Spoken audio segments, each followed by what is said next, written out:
Gene, your reflections on that first and foremost, probably a game that you're sitting here feeling that you probably should have come away with 3 points from?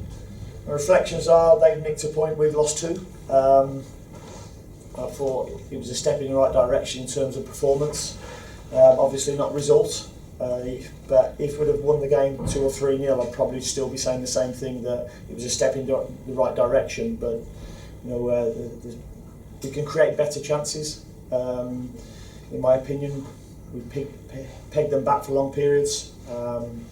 Had 22 attempts, and we've made 2 mistakes on the ball in our half to give them their 2 big chances. So, yeah, it's a step in the right direction, but we feel like we should have all 3 points. And if we'd have played like we did today last week, we'd have probably won 3 or 4 now. The opening 15 minutes and probably the second half in particular were pretty good from a performance perspective. Did you feel that there's been a lot of talk about what perhaps your team looks like? Did you feel that was a perfect representation of how you want this team to play going forward? Well, I thought the first 30 minutes, I thought we were relentless. I thought we were camped in their half, we moved the ball well, players wanted to get on it, players made deeper runs than they had done last week, and we broke their line a number of times. So, it's the way that we want to step forward, not just me in terms of my style, it's how the team want to play and we want to play, which is to be relentless at Carrow Road. And, the only thing missing today was the 3 points.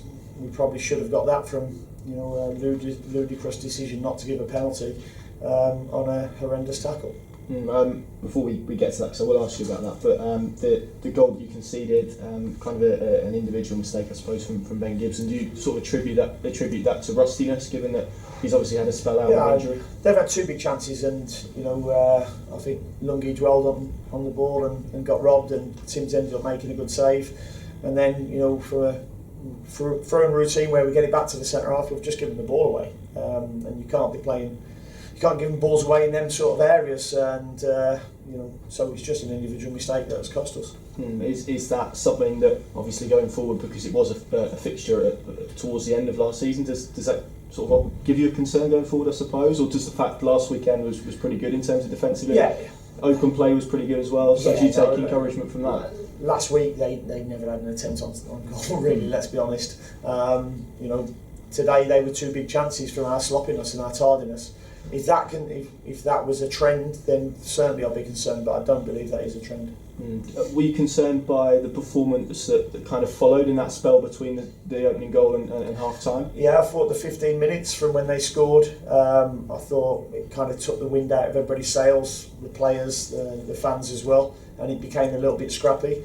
But we rallied them at half time, and Milot's charged the kick-off down, and we've had a shot after 9 seconds of the second half, so I think we showed our intent there, and again was camped in their half.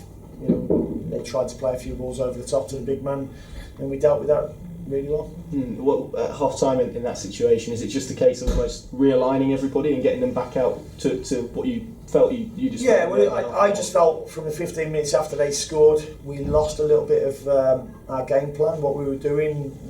Players went a little bit individualistic, and we just said, listen, the game plan's working, that's why you just had 12 attempts on their goal in the first half an hour, so don't stop what you're doing. I felt we just slowed down on the ball a little bit, dropped probably 5 yards deeper as well, so it was just a message, go and play in their half, go and move the ball a little bit quicker, and the goal was a testament to moving the ball quicker and switching play, and a great finish from Max. Liam Richardson's just been here, he felt your players went down a little bit easy inside the box, but I guess the one that is worth talking about is the one on Max Aarons. I guess some people will say he won the ball, but it's the manner of the tackle and kind of the height of it, I suppose, that probably makes that a penalty.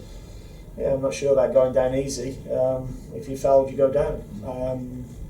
But it was a scandalous decision and a scandalous tackle that should have resulted in a penalty and a red card. How is Max after that? He's okay, but he's got a gaping wound in his shin. Which tells you everything. Yeah. Can I ask you about Dimitris Yunus as well, because that looked really concerning. What's he done there? Yeah, no, he got his studs caught in the ground and went over on his ankle. He was distressed, so he was obviously in a lot of pain. I've just seen him in the medical room. he's in the best hands at the moment. We hope it's not too serious. Is it a case of kind of the next few days being important to kind of assess that? And Yeah, I think he'll go to hospital, I would have thought, and have an X-ray or a scan and see how it is, and we'll have more news on that then. Marcelino Nunez made his debut today. What did you make of his performance overall? I thought he was probably a catalyst for the first 30 minutes, to be honest. I thought a lot of the good play went through him. He's played a lovely ball over the top for Millot for the big chance. You know, and he's infectious. He wants the ball, he wants to get on it, he wants to move it. You know, and yeah, he only landed in the country on 3 or 4 days ago, so he was going to tire. But it was great for him to get that 75 minutes today and get a feel of the Carrow Road and the league. I was going to say it felt like a sign of perhaps what's to come, that opening half an hour, because as you said, that natural tiredness probably expected after the week that he's had. Yeah, certainly, and you know we were trying to make changes, and you know Max ends up having to come off, and Gibbo's wanting to come off because he's got cramp. So it was a bit of a mad last 5 minutes, but I can't fault the application and the attitude of the players today. I thought, you know, they were gutted in that dressing room that they didn't have all 3 points. How big a player do you think Marcelino can be from you from an attacking perspective? Yeah, I think the fitter he gets, you know, speaking to him, there's obviously a difference in the intensity both we train at and we play at, and you know it'll take a little while to get used to that, but both the players I think are really adaptable and will adapt very quickly. Just a few more from me. Onel Hernandez came on and made an impact. How happy have you been with him since he returned to the club in the summer? Yeah, he's probably unfortunate that he didn't start today because he was our best trainer this week, but I just felt playing Todd on the left would give him a little bit of freedom and get Dimmy on the outside, which Dimmy's put a great ball across in the first 5 or 10 minutes first time. You know, but I knew that he could make an impact when he came on, and he certainly did that. He had them chasing shadows at times, and you know that final pass he needs to improve a little bit, and he knows that. But a really good impact from him. Is Tuesday night a big one for him in terms of kind of pushing his case even further for a start, I suppose? Well, my pre-match meeting to all the players today, you know, we've obviously brought in the 2 South Americans. We've got Isaac, you know, coming back from an injury, Sam Byron coming back from an injury. We've just brought in AJ as well. You've got to play for your places now. It's the first time now I'm actually leaving good players off the bench. So the players have got to play for it. We know there's going to be a lot of games, so there's going to be some squad rotation, but it's nice now to have people pushing people in different positions. I was going to ask you about Aaron Ramsey, just 2 more for me. What is it in him that you feel he can add to this group? Is it that creativity that you spoke about yesterday? It's his game intelligence, really intelligent footballer. He can open teams up with just one pass. He can score goals as well. You know, and he'll bring that exuberance that the South Americans have brought as well, a freshness to the squad. Obviously, Johnny Rowe going down injured wasn't good news for us, but you know we moved quickly to get AJ in. There are some people who might look at him and say he spent the last half of last season on loan at Cheltenham Town, obviously made a few appearances for Aston Villa. They might wonder if there's a little bit of inexperience there. What would you kind of say to those concerns? Ask the Cheltenham manager if he wanted him back. Good stuff. Thanks, Scott. Anybody else? With the penalty that wasn't given, the defender goes in and gets the ball, but that's not an excuse anymore, is it?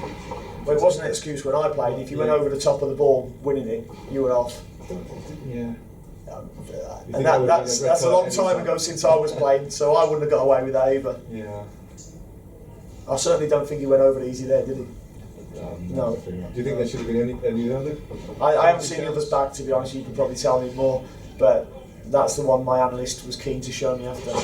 Is there a danger of referees trying, now they want to get the game moving and be lenient and allow challenges? Is there a danger of that going too far, do you think, and these sort of things happening? I saw Nigel Pearson's comments, you know, after last week's penalty that was given against them, I think, at Bristol City, saying, you know, can we have VAR in the Championship? If not, why not?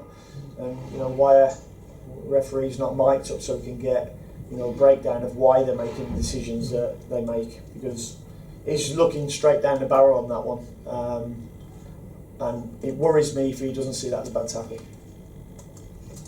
Sorry, Last one. We spoke about style of play before. I was just going to ask you what exactly those core principles are ahead of obviously a really grueling season for how you want your team to look and how close they are to how you feel The start of the play is what everybody wants it to be, which is forward thinking, forward running, good possession, moving the ball quickly. When we lose it, how quickly can we go and win it back, and setting traps for the opposition. They're the main traits.